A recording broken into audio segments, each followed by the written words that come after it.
Hello दोस्तों, आज के इस वीडियो में हम लोग क्लास 10th के साइंस के मोस्ट इंपोर्टेंट ऑब्जेक्टिव को देखेंगे। ठीक है ना, जो फाइनल परीक्षा 2024 में लड़ने की संभावनाएं काफी ज्यादा है। ठीक है, तो पहला क्वेश्चन है, पीतल है तो याद रखिएगा पीतल जो है ना एक मिश्र धातु है। क्या है? मिश्र धातु है। दूसरा क्वेश्चन हम लोग का, कार्बन परमाणु की संयोजकता है तो याद रखिएगा कार्बन परमाणु की संयोजकता 4 होती है। अब ये कैसे होती है? देखिए, आप लोग जानते हो कि कार्बन एक अधातु है, इसका संकेत C होता है और ये कितने नंबरिंग पे आता है? तो 6 नंबर पे आता है। ठीक है ना, अगर इसका इलेक्ट्रॉनिक विन्यास निकालें तो पहले कक्षा में 2 इलेक्ट्रॉन, दूसरे कक्षा में 8 होते हैं, लेकिन मेरे पास तो 4 ही बच रहा है। यानी पहले कक्षा में 2 इलेक्ट्रॉन और दूसरे में 4। ठीक है, तो इसमें फ्री इलेक्ट्रॉन यानी मुक्त इलेक्ट्रॉनों की संख्या कितनी हो गई? 4 हो गई। तो इसलिए इसकी संयोजकता कितनी होती है? 4 होती है। क्लियर? अगला क्वेश्चन है, प्रकाश संश्लेषण की क्रिया में ऑक्सीजन गैस निकलती है। ऑक्सीजन गैस कहां से निकलती है? याद रखिएगा जल से बाहर निकलती है, और जल का सूत्र तो आप जानते हो H2O होता है। क्या होता है प्यारे बच्चों? H2O होता है। ठीक है ना। अगला प्रश्न है, यकृत स्त्रावित करता है, यानी यकृत से क्या बहता है, बाहर निकलता है? तो याद रखिएगा पीत रस बाहर निकलता है। क्या निकलता है? पीत रस। अगला प्रश्न है 5 नंबर, पादप में जाइलम उत्तरदायी है। तो देखिए जाइलम क्या करता है? जल को लेकर के जाते हैं, यानी पौधे में जल को एक जगह से दूसरी जगह कौन लेके जाता है? जाइलम। तो ज से जाइलम होता है और ज से जल होता है। आप इसे ट्रिक से याद कर सकते हो, ज से जाइलम ज से जल, यानी पौधे में जल को कौन लेके जाता है? तो जाइलम लेके जाता है। ठीक है ना। और जब भोजन बन जाता है ना तो संपूर्ण भागों तक पहुंचाने का जिम्मा किसका है? तो फ्लोएम। इसे भी आप याद कर सकते हो, फ से फल और फ से फ्लोएम, यानी भोजन पहुंचाने का काम किसको है? फ्लोएम को, और जल पहुंचाने का काम किसका है? जाइलम को। ठीक है ना। अगला क्वेश्चन है, केवल जल में घुलनशील होता है। तो देखिए कौन सा विटामिन है जो केवल जल में ही घुलता है? तो देखिए विटामिन बी और विटामिन सी दोनों जल में घुलते हैं। ठीक है ना, तो मेरे ऑप्शन में दिया है विटामिन सी। ठीक है, तो विटामिन सी जल में घुलनशील है। ठीक है ना। अगला क्वेश्चन है, पराग कोश में होते हैं। तो याद रखिएगा पराग कोश में पराग कण होते हैं। क्या होते हैं प्यारे बच्चों? पराग कण होते हैं। अगला प्रश्न है, डीएनए पाया जाता है। तो पहले डीएनए का पूरा नाम जान जाओ, deoxy ribo nucleic acid. DNA का फुल फॉर्म क्या होता है प्यारे बच्चों? डीऑक्सी राइबो न्यूक्लिक एसिड होता है। ठीक है ना। और इसमें याद रखिए यह कहां पाया जाता है? तो यह केंद्रक में पाया जाता है। कहां पे? केंद्रक में। ठीक है। अगला प्रश्न है, मुकुलन पाया जाता है। मुकुलन पाया जाता है, मुकुलन किसमें पाया जाता है? ठीक है ना, तो ऑप्शन बी में दिया है हाइड्रा में। तो देखिए मुकुलन जो है ना ईस्ट में भी पाया जाता है और हाइड्रा में पाया जाता है, तो यहाँ पे तो हाइड्रा हो जाएगा। ठीक है ना, आपके एग्जाम में ईस्ट भी दे सकता है, यानी मुकुलन कहाँ पाया जाता है? ईस्ट कह लो या फिर हाइड्रा कह लो। ठीक है ना, तो हाइड्रा हो जाएगा इसका आंसर। अगला प्रश्न है, मेंडल के अनुसार मटर के शुद्ध लंबे पौधे का जीन प्रारूप होता है, यानी मेंडल के अनुसार लंबे पौधे को किससे दर्शाया जाता है? तो याद रखिएगा दोनों बड़ा वाला टी रहेगा, यानी कैपिटल टी रहेगा। ठीक है ना, और वही कहते हैं मेंडल के अनुसार छोटे वाले पौधे को तो छोटा वाला टी यानी स्मॉल टी हो जाएगा। क्लियर? अगला क्वेश्चन है, मानव में गुणसूत्रों की संख्या है। तो देखिए मानव में गुणसूत्रों की संख्या पूछे ना तो संख्या 46 होती है, और वो पूछे मानव में गुणसूत्रों कितनी जोड़ी होती है, यानी जोड़ा पूछ दे तो आधा हो जाएगा, यानी 23 जोड़ी होती है, और संख्या पूछे तो 46 होता है। क्लियर? तो इसका राइट आंसर हो जाएगा ऑप्शन नंबर सी हो जाएगा। ठीक है ना। अगला क्वेश्चन है, समतल दर्पण की फोकस दूरी होती है। तो देखिए समतल दर्पण की फोकस दूरी अनंत होती है। क्या होती है? अनंत होती है। ठीक है ना। अगला क्वेश्चन है, हाँ, अगर आपसे पूछ दे कि स्पष्ट दर्शन की न्यूनतम दूरी क्या होती है, यानी कम से कम दूरी क्या होती है, तो 25 cm होती है। ठीक है ना, और यहाँ पूछा समतल दर्पण की फोकस दूरी क्या होती है, तो अनंत होती है। अगला क्वेश्चन है 13 नंबर, समतल दर्पण द्वारा प्रतिबिंब का आवर्धन होता है। तो देखिए प्रतिबिंब का आवर्धन +1 होता है। क्या होता है प्यारे बच्चों?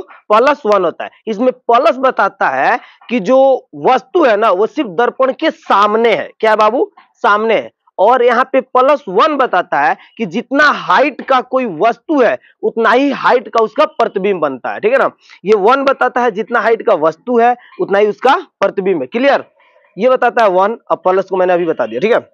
अगला प्रश्न है, एक अवतल दर्पण की वक्रता त्रिज्या 30 है, यानी कि आर का मान कितना दिया है? 30 सेमी। इसकी फोकस दूरी होगी, तो आप जानते हो एफ बराबर होता है r/2, तो एफ को रहने देते हैं, आर की जगह पे क्या लिखेंगे? 30 cm। अब बट्टे 2 से 30 काटोगे तो 15 आ जाएगा। तो याद रखिएगा एफ बराबर क्या हो जाएगा हमारा? यानी कि 15 cm हो जाएगा, ऑप्शन नंबर बी हो जाएगा, ठीक है ना। यानी F बराबर R/2 रखोगे तो आंसर आ जाएगा आपका 15 cm। क्लियर। अगला क्वेश्चन है, निम्न में दिए गए माध्यमों में प्रकाश की चाल न्यूनतम होती है, यानी न्यूनतम मतलब कम, यानी प्रकाश की चाल इन चारों में सबसे कम किस में होगी?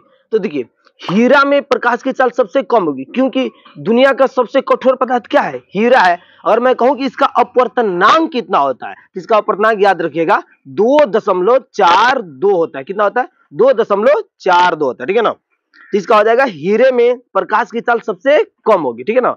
और सबसे ज्यादा किस में होती है? तो निर्वात कह लो या फिर आपके वायु में कह लो, यानी निर्वात में प्रकाश की चाल सबसे ज्यादा होती है। भाई प्रकाश की चाल होती कितनी है? 3 गुने 10 के पावर 8 मीटर पर सेकेंड होती है। कितना होती है? 3 गुने 10 के पावर 8 मीटर पर सेकेंड। और याद रखिएगा प्रकाश जो है ना एक प्रकार की ऊर्जा है, और इसी की मदद से हम लोग किसी भी वस्तु को देख पाते हैं। प्रकाश नहीं रहता तो देख पाना संभव नहीं होता, ठीक है ना। अब प्रकाश हमेशा सीधी रेखा में गमन करती है, यानी ये टेढ़ी मेढ़ी बिल्कुल नहीं चल सकती है, सीधी रेखा में गमन करती है।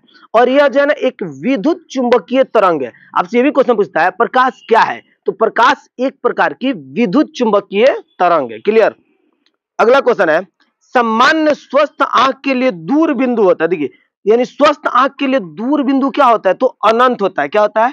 अनंत होता है। और वही पूछिए कि सामान्य आंख के लिए स्पष्ट दर्शन की न्यूनतम दूरी क्या होती है? यानी अल्पतम दूरी कह लो, न्यूनतम कह लो, या कम से कम कह लो, तो ये होती है 25 cm। और अधिकतम दूरी क्या होती है? अनंत होती है। क्लियर। अगला क्वेश्चन है, दूरदृष्टि दोष के प्रतिबिंब बनता है। तो दूरदृष्टि दोष में प्रतिबिंब यानी कि उसका पिक्चर कहां बनता है? तो देखिए फोटो तो बनने का काम है दृष्टि पटल पे, लेकिन जब दूरदृष्टि रहेगा ना तो रेटिना कह लो या फिर दृष्टि पटल कह लो, इसके पीछे बनता है। कहां बनता है? पीछे बनता है। यानी दूरदृष्टि होगा तो पीछे बनेगा, और निकट दृष्टि दोष होगा तो क्या बन जाएगा? रेटिना के आगे बनेगा, ठीक है ना। अगला क्वेश्चन है, प्रकाश की प्रकीर्णन सबसे कम होती है, यानी सबसे कम विचलित कौन होता है? अपने राह से भटकता कौन है? तो लाल सबसे कम विचलित होता है। और सबसे ज्यादा विचलित कौन होता है? तो बैगनी होता है, ठीक है ना। अगला प्रश्न है, विद्युत आवेश का SI मात्रक है। तो देखिए विद्युत आवेश का SI मात्रक कूलम्ब होता है। क्या होता है बच्चों? कूलम्ब होता है, ठीक है ना। अगला क्वेश्चन और 20 नंबर और आज का हम लोग का अंतिम क्वेश्चन, ठीक है ना। रक्त का पीएच मान कितना होता है? देखिए तो रक्त का पीएच मान होता है 7.4 होता है। कितना होता है? 7.4। और रक्त जो है ना वह एक तरल संयोजी उत्तक है। क्या है बच्चों? उत्तक है, ठीक है ना। और यह 7 से जिसका पीएच मान ज्यादा होता है ना उसे हम लोग क्षार कहते हैं, और जिसका पीएच मान 7 से कम होता है उसे अम्ल कहते हैं, और जिसका पीएच मान एकदम 7 होता है उसे उदासीन कहते हैं, ठीक है।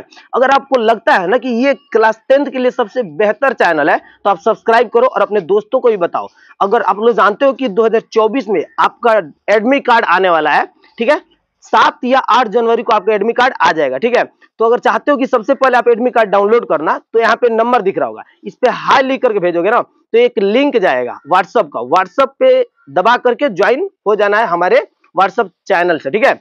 और आपको सबसे पहले वहां पे अपडेट मिल जाएगा कि कहां से एडमिट कार्ड डाउनलोड होगा और कैसे होगा। और यूट्यूब पे डेली लाइव क्लास चलता है, तो इसलिए भी आप चैनल को सब्सक्राइब कर लो।